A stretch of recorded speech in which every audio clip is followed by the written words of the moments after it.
Hello, students. It's been a great week. It's definitely been a learning week. I know I had many questions, and I'm very happy that each of you took the time to reach out. I want you to reach out. I encourage you to reach out, and I really enjoy my time working with each of you. So keep doing that when you have questions. Um, remember, probably the question I received the most was, where do we find the PACE charts?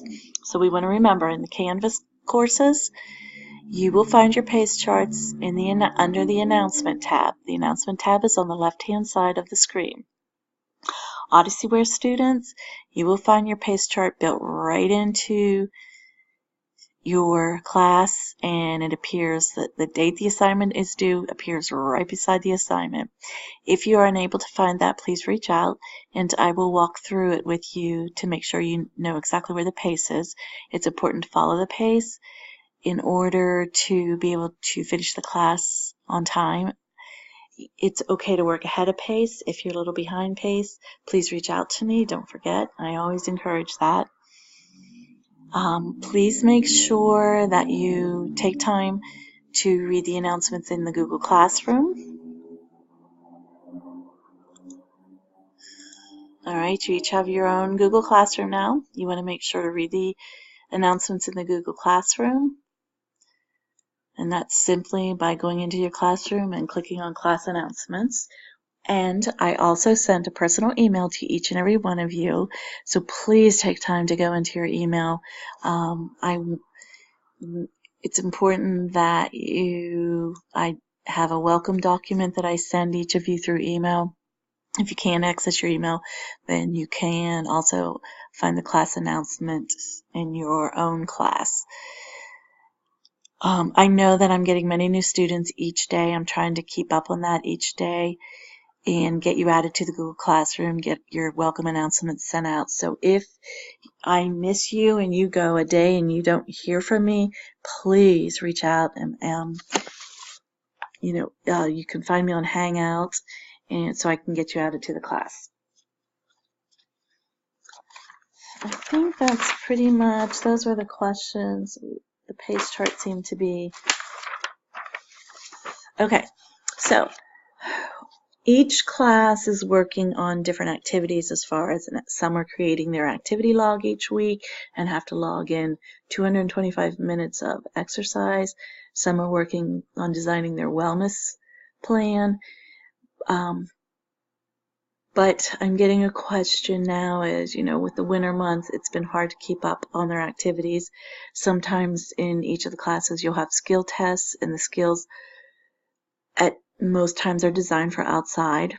So if you are unable to find indoors where you can work on your skill test, please reach out to me and I've been able to modify those skills for you. But some opportunities within your community, which is a topic that we've all been talking about, is, what's out in our community. And many of you had to actually go out and find an activity and identify it for your assignment. But don't forget about the YMCAs. Most little towns, cities do have YMCAs. Sometimes there is a class associated, but a lot of times they do have special plans, student plans, and that's where you'll find your weights, your yoga classes, your swimming classes, or just swimming on your own, a gymnasium to maybe have open gym time. So don't forget about your YMCAs. Many of you have discussed how you go and are very active in your church and do a lot of activities with the youth groups. That's an awesome way to get your activity and, have game time in the gyms. And again, I mentioned the lap poles, and those you usually can find in your YMCA. A lot of times you'll find different high schools that have pools do have 1 or 2 nights a week they'll open it to the public, so I encourage you to look for those times. The biggest trend seems to be the indoor rock climbing walls. Search those out. That's definitely an exercise, and a neat activity, a different activity, and one activity you'll enjoy. So, look for any type of rock climbing facilities, as well as I know those gym breweries, I'm not even sure what they're called, but the indoor trampoline places, I know those are opening up everywhere now, so that's a great workout. Don't forget you can go bowling. You can go to a bowling alley. That's not an expensive activity. You can join a bowling league, but you are working on your skills.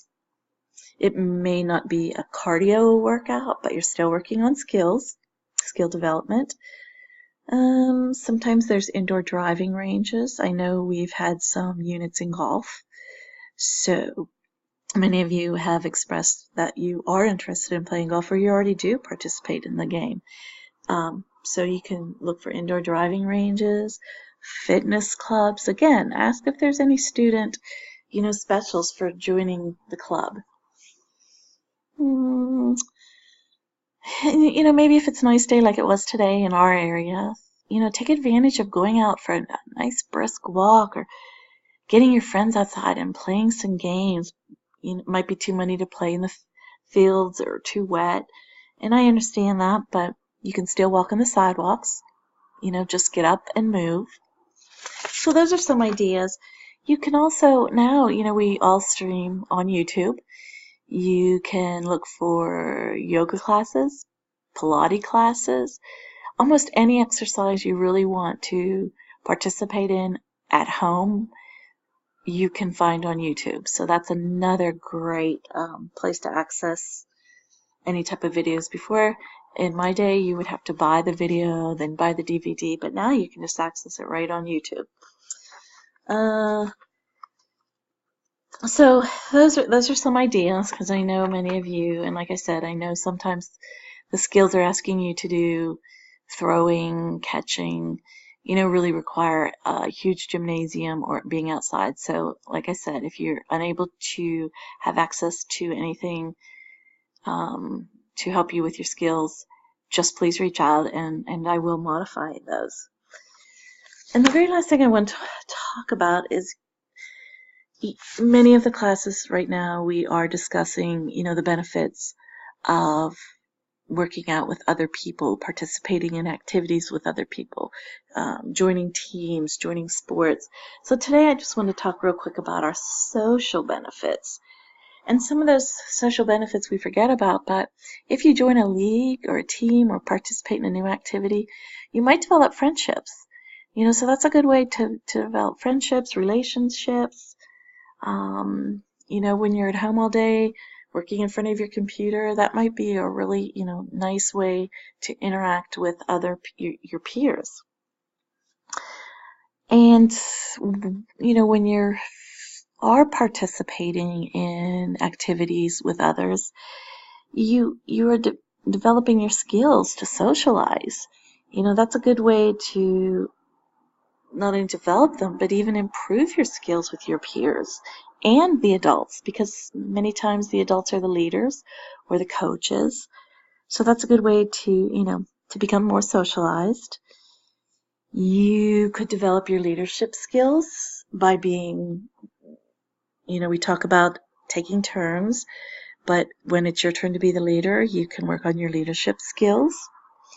You can become a leader by maybe suggesting what you could do that day. Maybe you're all getting together with a group of friends and you just want to play a game, participate in an activity. You could be the leader to suggest that.